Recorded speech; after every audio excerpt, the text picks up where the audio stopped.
Assalamualaikum warahmatullahi wabarakatuh. Kami dari kelompok 5. Di sini kami akan mempresentasikan hasil analisa studi kami mengenai kelayakan bisnis pada brand Kopi Janji Jiwa. Perkenalkan, sebelumnya saya Ismail Fauzia. Di sini saya dengan rekan-rekan saya, yaitu ada Diana Andora, Esther Rizky Safira Silaban, Rifdi Zahra Febriantika, dan Zafira Farah Izdihar. Yang pertama ada company profile-nya, PT Luna Boga Narayan atau dikenal dengan Janji Jiwa Group atau Jiwa Group, merupakan perusahaan yang bergerak di bidang food and beverage yang didirikan pada tahun 2017 oleh Billy Kurniawan. Visi dari perusahaan Janji Jiwa adalah menyajikan kopi berkualitas tinggi dan mendukung berbagai program sosial serta lingkungan demi menjadikan dunia yang lebih baik.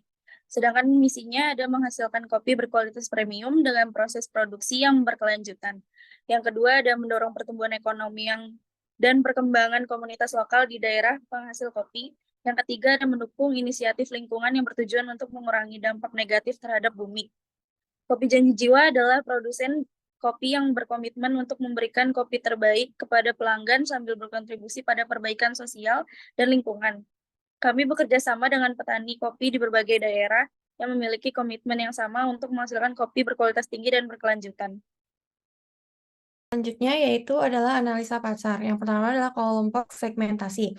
Kopi Janji Jiwa membuka gerai di tempat strategis seperti di kawasan perkantoran maupun di wilayah kampus.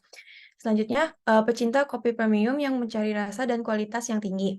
Yang terakhir yaitu orang-orang yang menyukai 100% kopi organik. Selanjutnya yaitu kelompok targeting. Kopi Janji Jiwa menargetkan beberapa kalangan yaitu dari usia 17 sampai 47 tahun, mahasiswa laki-laki maupun perempuan, baik yang sudah menikah maupun yang belum menikah, lalu konsumen yang memiliki pekerjaan di bidang apapun, ataupun yang belum dan yang tidak bekerja. Selanjutnya yaitu kelompok positioning. Kopi Janji Jiwa dapat diposisikan sebagai kopi organik premium yang memberikan rasa berkualitas tinggi dan juga kopi Janji Jiwa memiliki harga yang terjangkau bagi semua kalangan. Baik, selanjutnya di sini ada analisis SWOT yang terdiri dari strengths, weakness, opportunities, dan threats. Strengths ini terdiri dari menggunakan biji kopi yang berkualitas tinggi atau premium dengan harga yang terjangkau, produk yang ditawarkan bervariatif mulai dari minuman kopi, non-kopi, hingga tos. Weakness-nya yaitu beberapa gerai kopi Janji Jiwa memiliki tempat yang kurang luas dan jam operasional kopi Janji Jiwa terbatas. Selanjutnya itu ada opportunities, di mana produk yang banyak diminati oleh masyarakat, terutama kopi, dan masyarakat yang konsumtif terhadap kopi, terutama anak muda. Threads-nya terdiri dari banyaknya pesaing di bidang yang sama dengan pelayanan yang lebih baik, dan konsumen dapat mengalami kebosanan karena makanan yang ditawarkan hanya beberapa saja.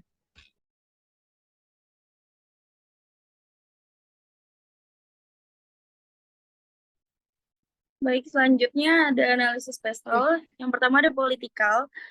Dikarenakan Janji Jiwa merupakan bisnis franchise atau waralaba, tidak menutup kemungkinan untuk investor asing menanamkan modalnya atau membuka waralaba Janji Jiwa di Indonesia. Yang kedua ada sosial. Faktor sosial analisis pestol berfokus pada lingkungan sosial pangsa pasar, termasuk tren kultural, demografik, analisis populasi, dan lain-lain. Yang ketiga ada ekonomi. Pada faktor ekonomi ini berkaitan dengan pertumbuhan ekonomi negara. Yang keempat ada teknologi. Faktor teknologi untuk bidang food and beverage, terutama kopi Janji Jiwa, meliputi beberapa hal seperti total pengeluaran untuk riset dan perkembangan, fokus upaya teknologi, perlindungan paten, produk baru, perkembangan baru dalam transfer teknologi dari lab ke marketplace. Next. Yang kelima ada lingkungan. Faktor lingkungan untuk bidang food and beverage, terutama kopi Janji Jiwa, meliputi beberapa hal seperti cuaca, iklim, dan perubahannya. Yang terakhir ada hukum. Faktor hukum analisis pestol dipengaruhi oleh undang-undang pemerintah dalam satu negara. Oke, selanjutnya adalah analisa pesaing dari kopi Janji Jiwa. Di sini ada 3 pesaing. Yang pertama, kopi Kenangan yang memiliki beberapa keunggulan, di antaranya merek yang terkenal, kualitas kopi yang tinggi, inovasi produk yang terus-menerus, dan layanan pelanggan yang baik. Untuk kelemahannya sendiri, ketergantungan pada bahan baku, persaingan yang ketat, dan harga yang lebih tinggi. Lalu untuk kopi Kulo, memiliki beberapa keunggulan, yakni rasa pada produk konsisten, harga terjangkau, banyak varian rasa produk, variasi pengemasan, yakni ada kopi bubuk, lalu pangsa pasar pasar yang luas, terutama generasi muda. Untuk kelemahannya tersendiri, mereka ini kedainya lumayan kecil sehingga hanya bisa muncul untuk takeaway, lalu muncul banyak produk-produk baru yang serupa dari pesaing dan tempat yang kurang strategis. Untuk Forkopi memiliki beberapa keunggulan. Yang pertama, pionir kedai kopi di Indonesia yang memiliki aplikasi sendiri untuk pemesanannya, banyak pilihan varian rasa selain kopi, lalu gelas produk yang berbahan reusable, lalu kemudahan dalam pesan antar. Untuk kelemahannya sendiri, mereka porsi minumannya kecil, tidak ada topping tambahan, dan lokasi kopi shop yang belum tersebar.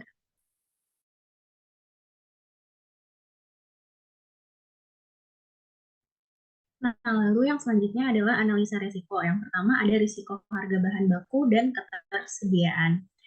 Perubahan harga biji kopi di pasaran dapat mempengaruhi biaya produksi. Harga jual kopi janji jiwa dan ketersediaan biji kopi juga menjadi dampak dari perubahan harga bahan baku. Hal ini harus diwaspadai oleh perusahaan dengan membuat kebijakan tertentu, terutama janji jiwa menggunakan biji kopi Robusta asal Sumatera. Lalu yang kedua ada risiko kualitas. Kualitas kopi yang dijual janji jiwa menjadi risiko yang harus diperhatikan agar rasa kopi tetap konsisten, terutama kopi janji jiwa merupakan kopi organik yang harus dijaga kualitas rasa dan aromanya. Risiko-risiko yang dapat terjadi dalam pembuatan kopi yaitu kesalahan pemanggangan kopi dan ketidaktepatan penyimpanan biji kopi yang dapat mempengaruhi cita rasa kopi janji jiwa. Lalu yang ketiga, risiko pelayanan dan pengantaran. Kualitas pelayanan dan pengantaran merupakan hal yang paling penting dalam penjualan kopi janji jiwa. Risiko yang terjadi saat melakukan pelayanan adalah ketidaktepatan pilihan rasa, ketidaktepatan request pelanggan, ketidaktepatan jumlah kopi yang dipesan, dan kecepatan pengantaran agar kopi atau roti yang dipesan tidak mengalami penurunan kualitas. Lalu yang terakhir, kompetitor. Perubahan pasar yang cepat dan mulai menjamurnya bisnis kopi menjadi risiko kopi janji jiwa dalam mempertahankan pasar. Janji jiwa harus terus memantau perubahan-perubahan dan tren yang sedang terjadi pada kompetitor, khususnya bidang penjualan kopi.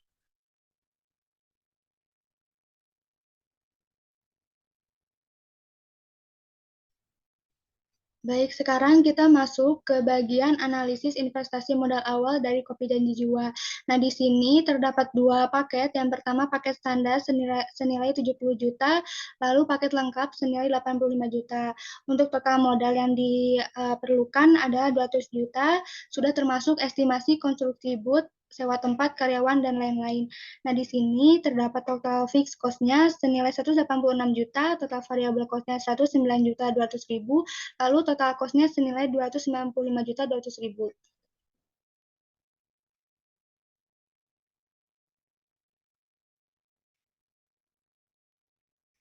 Next. Dengan investasi modal awal sekitar 200 juta, seorang calon mitra akan memiliki akses pada brand yang sudah dikenal dan dukungan operasional yang diberikan oleh Janji Jiwa. Hal ini dapat membantu dalam membangun bisnis yang sukses dan mengurangi beberapa risiko yang terkait dengan pembukaan coffee shop dari awal. Lalu calon mitra juga perlu memperhitungkan potensi pengembalian investasi, proyeksi pendapatan, dan biaya operasional yang berkelanjutan. Dalam jangka panjang perlu juga diperhatikan bagaimana bisnis ini akan menghasilkan keuntungan dan berapa lama waktu yang dibutuhkan untuk mencapai titik impas.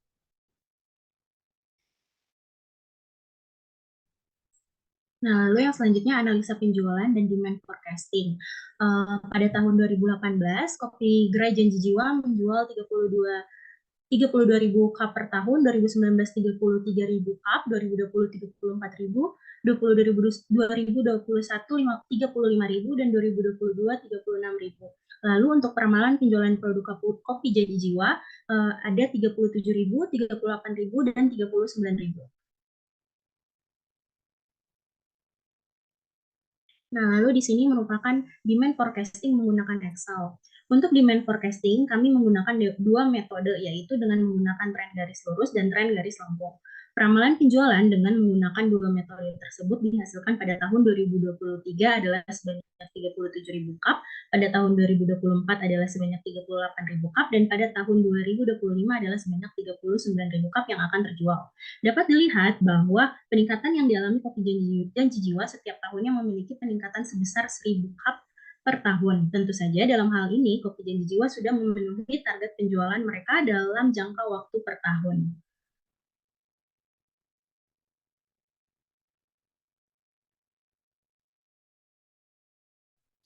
Baik, selanjutnya ada analisa biaya kopi Janji Jiwa. Kami melakukan perhitungan dari Untuk total fixed cost dan total variable cost bisa dilihat pada tabel sebelumnya, di mana total fixed cost-nya itu sebesar 186 juta dan total variable cost-nya itu sebesar 109.200.000 rupiah.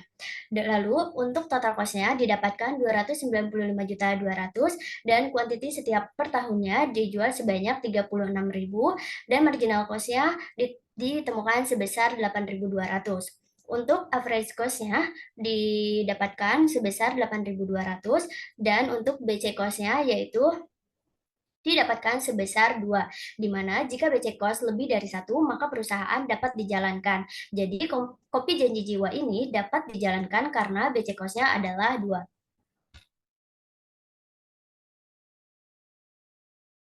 Dengan average cost yang sebanding dengan marginal cost, perusahaan nampaknya dapat menghasilkan produknya dengan efisiensi dan potensi keuntungan yang baik. Rasio manfaat terhadap biaya yang lebih dari 1 juga menunjukkan bahwa kegiatan ini dapat dianggap sebagai investasi yang menguntungkan. Namun, aspek lain seperti pemasaran, kualitas produk, dan persaingan pasar juga perlu dipertimbangkan untuk mendapatkan gambaran yang lebih lengkap. Selanjutnya yaitu analisa modal kerja kopi janji jiwa. Bisa dilihat pada gambar tersebut yaitu tahun 2018, 2019, 2020, 2021, dan tahun 2022. Jadi modal bersih gerai kopi janji jiwa pada tahun 2018 sampai 2022 yaitu pada tahun 2018 aktiva lancarnya yaitu 503 juta, hutang lancarnya yaitu 27.500.000 sehingga modal kerjanya yaitu 445.500.000. Tahun 2019 aktiva lancarnya yaitu 508.500.000, hutang lancarnya yaitu 72.900.000 sehingga modal kerjanya yaitu 435.600.000. Pada tahun 2020 aktiva lancarnya yaitu 513 juta. Hutang lancarnya yaitu 83.100.000 sehingga modal kerjanya 429.900.000. Pada tahun 2021 aktiva lancarnya yaitu 519 juta, hutang lancarnya yaitu 94.100.000, sehingga modal kerjanya yaitu 424.900.000. Dan yang terakhir yaitu 2022. Aktiva lancarnya yaitu 521.200.000, hutang lancarnya yaitu 104 juta. Sehingga modal kerjanya yaitu 417.200.000.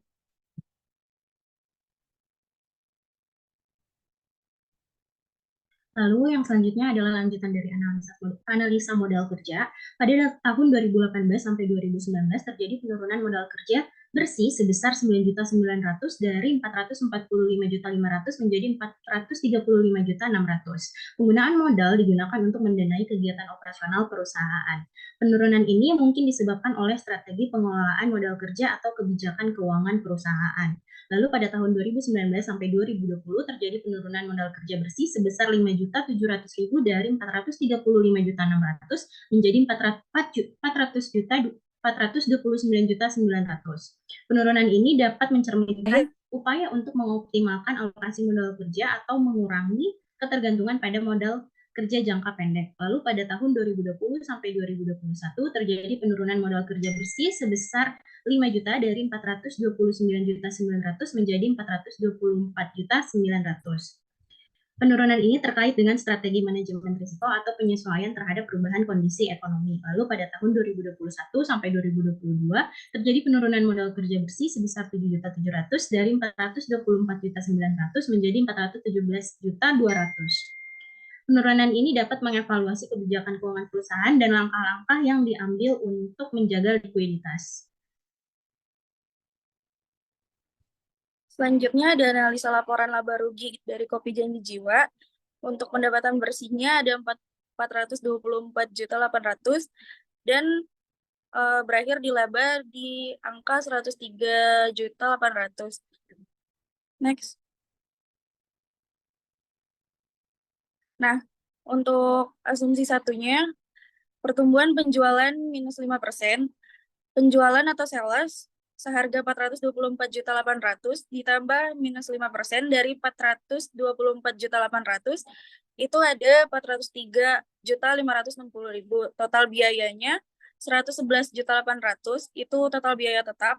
Laba kotor sama dengan penjualan dikurangi total biaya ada di angka 403.560.000 dikurangin 111.800.000 sama dengan 291.760. Kemudian ada pajak penghasilannya yaitu 8 juta itu pajak tetap.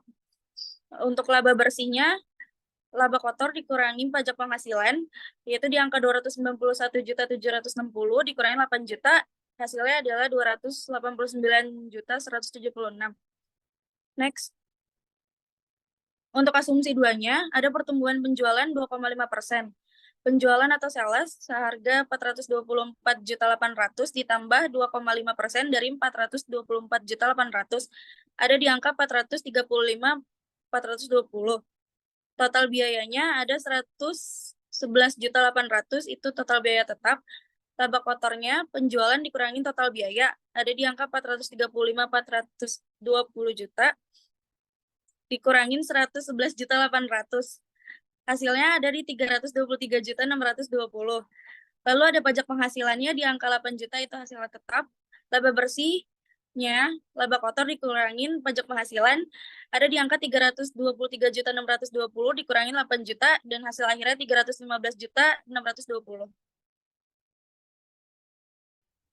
Baik, untuk asumsi yang ketiga, yakni pertumbuhan penjualan 5%, penjualannya senilai 446.040.000, untuk total biayanya senilai 111.800.000, lalu untuk laba kotornya senilai 334.240.000, dan pajak penghasilannya senilai 8 juta. Lalu yang terakhir, laba bersihnya senilai 326.240.000.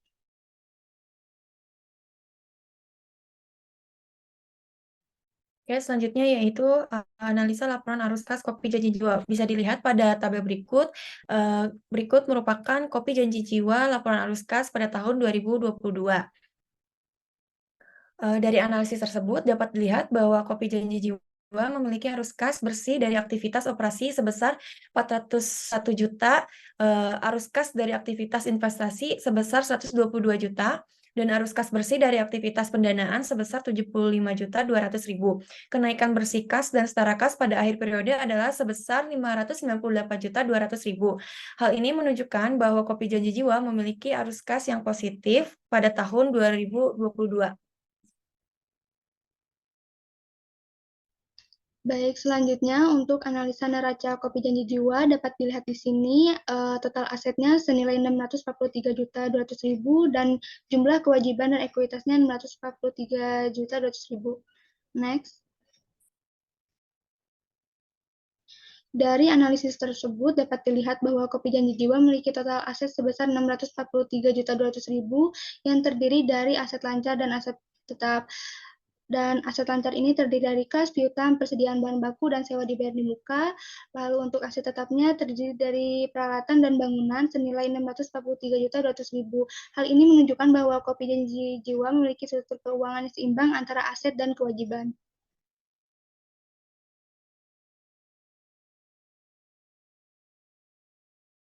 Baik, selanjutnya di sini merupakan rasio keuangan dari kopi janji jiwa. Yang pertama di sini ada current ratio sebesar 5,01, di mana rasio di atas satu ini menunjukkan indikator yang positif.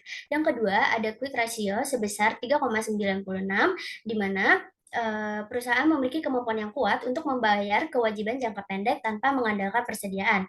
Yang ketiga yaitu ada cash ratio sebesar 0,39. Cash ratio yang rendah mungkin menunjukkan ketergantungan perusahaan pada aset likuid non tunai untuk membayar kewajiban jangka pendek. Yang keempat yaitu ada total debt sebesar 0,69.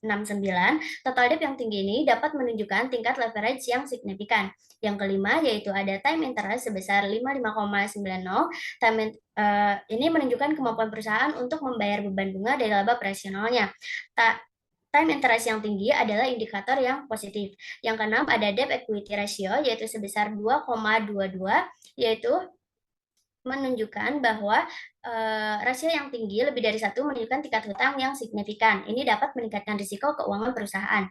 Yang ketujuh yaitu long term debt equity ratio yaitu sebesar 1,72, di mana menunjukkan tingkat leverage yang tetap tinggi pada lapisan hutang jangka panjang. Yang kedelapan yaitu ada gross profit margin sebesar 43%, di mana menunjukkan perusahaan efisien dalam menghasilkan laba dari penjualan. Yang kesembilan yaitu operating profit margin sebesar 16%, di mana memberikan gambaran tentang efisiensi operasional perusahaan. Yang ke-10 yaitu ada net profit margin sebesar 14%, di mana menunjukkan efisiensi perusahaan dan menghasilkan laba bersih dari seluruh operasinya. Yang ke-11 yaitu ada return on asset atau return on investment sebesar 18%, yang menunjukkan efisiensi perusahaan dalam menggunakan asetnya untuk menghasilkan laba. Lalu yang selanjutnya adalah return on equity sebesar 52%, menunjukkan tingkat pengembalian yang baik kepada pemegang saham. Lalu yang selanjutnya fixed asset turnover sebesar 3, tingkat perputaran aset tetap yang tinggi menunjukkan efisiensi dalam penggunaan aset tetap. Lalu yang ke-14, total asset turnover sebesar 1, tingkat perputaran total aset yang rendah mungkin menunjukkan bahwa aset tidak digunakan seefisien mungkin. Lalu receivable turnover sebesar 1, tingkat perputaran piutang yang rendah dapat menunjukkan bahwa piutang tidak dikelola dengan efisien. Lalu ada average collection period sebesar 360, menunjukkan bahwa perusahaan memerlukan waktu yang lama untuk mengumpulkan piutangnya. Lalu yang ke-17, inventory turnover sebesar 1, tingkat perputaran persediaan yang rendah dapat menunjukkan bahwa persediaan tidak dikelola dengan efisien. Lalu yang terakhir, average day inventory sebesar 360 hari atau selama 360 hari menunjukkan bahwa persediaan perlu waktu lama untuk berputar.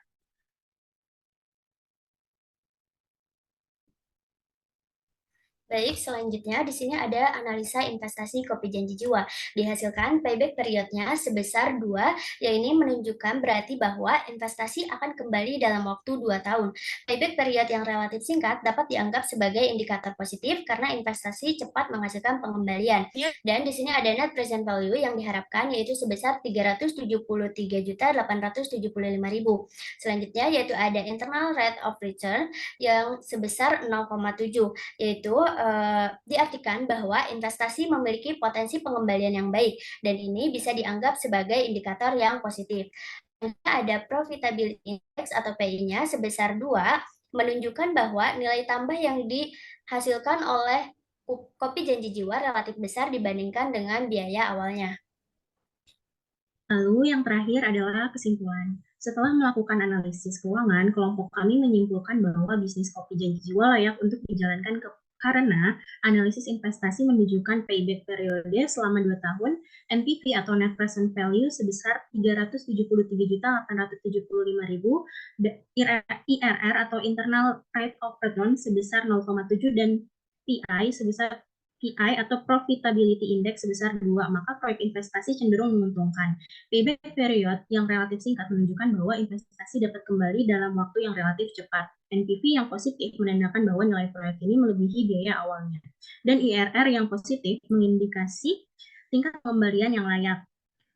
PI yang lebih dari 1 juga mendukung ide bahwa proyek ini memiliki nilai ekonomi positif. Secara keseluruhan, investasi ini merupakan keputusan yang baik. Namun, dalam menjalankan bisnisnya, Kopi Janji Jiwa juga harus memperhatikan efisiensi rasionya. Karena average collection period dan inventory turnover belum menunjukkan hasil yang efisien.